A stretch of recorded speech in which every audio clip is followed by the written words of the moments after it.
Okay, I've spoken about Cyberpunk a lot, but guess what? I'm back for more. I made my essay about the underground cyberpunk films of Japan, and I am happy with it. I was able to translate my film studies dissertation into something that could be promoted and shared with the world. However, instead of making something analytical, I want to make a somewhat guide to the films, a definitive list of must-see films within the genre. A list where if you complete it, you will see all the best bits the genre has to offer, and hopefully you'll fall in love with it just as much as I have. I'm going to make this list pretty small because I want it to be an easy list to accomplish, a starting point, a where to begin type thing, and then if you enjoy the films you can explore the rest of the titles. I just want to preface this video, it is about the underground works of the genre. This won't cover anime, however we will mention Akira because that plays a pretty important role in the underground development, so yeah, here it is. So we're going to start in 1980 with, yes, Sogo Ishii and his incredible film, Crazy Thunder Road. Now I've said multiple times that Crazy Thunder Road isn't really a cyberpunk film, it's rather simply a punk film. However, thematically it is, and formally, it's a huge influence on many of the key films. Crazy Thunder Road clearly influenced Akira and films like Tetsuo, thus it's really an essential beginning point to understand the foundational years of the genre.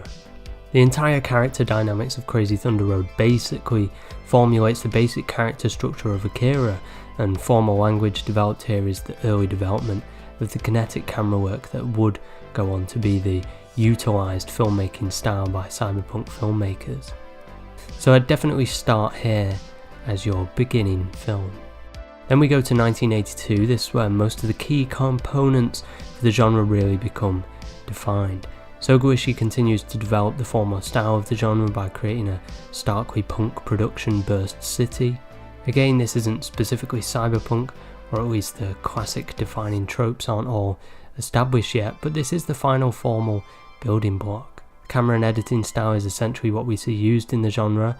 Obviously many directors deviate and develop the style further. Burst City is clearly a defining route of the style, and therefore a must-watch film. We also have the release of Blade Runner in 1982. Obviously this is not a Japanese text, but I do believe it's pivotal to the development of the genre, and for this reason it's an essential viewing piece. You see, you have the films of Ishii which develop this punk style of cinema, which becomes a pivotal formal language of the underground filmmakers, and then you have Blade Runner which ushers in this neon Tokyo concept. And it is here you find Akira. In 1982, the manga for Akira begins to be published, takes the punk style of Ishii and injects it with Blade Runner visions of the future. Blade Runner is more of a tech-noir, a neo-noir. It's cyberpunk but highly Americanized with flavours of Orientalism to create the concept of a globalized future. Akira is rooted in punk, hence it feels like the definitive cyberpunk text in many ways, and for Japan it begins to capture the new emerging tech world in a Japanese setting. On the set of Burst City, you have Shigeru Izumiya as a cast member. In 1986, Izumiya makes Death Powder, which is considered the first true work of the underground cyberpunk movement. Here you have essentially an independent micro-budget film replicating Akira.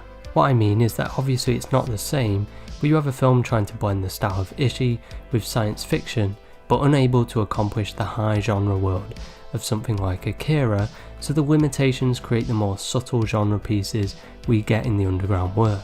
Not that they are subtle films, well rather the opposite, but in terms of science fiction elements, they're a soft genre film, and they overcompensate by creating an aggressive and extreme formal language. So if you watch Crazy Thunder Road, Burst City, Blade Runner, the Akira film, which I know comes out much later but it saves you reading the manga, although I would highly recommend it if you have the time, and then Death Powder, you will have a fully grasped understanding of how the genre develops.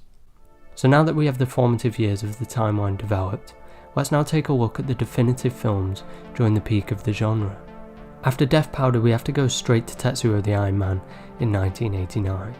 Now there were some short films before this, but I'm going to miss them out as these are experimental stuff that I don't think is completely necessary if you're just looking for the greatest hits of the genre. Tetsuo is probably the defining film of the genre.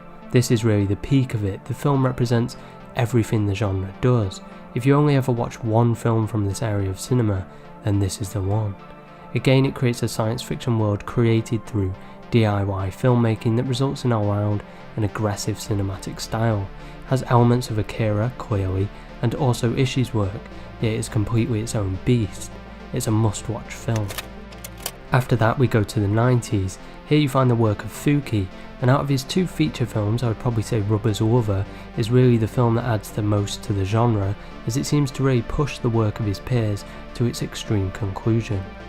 Pinocchio 964 is definitely worth watching as well, but if you only have time for one, I would go for Rubber's Lover, especially to follow Tetsuo as they go nicely together.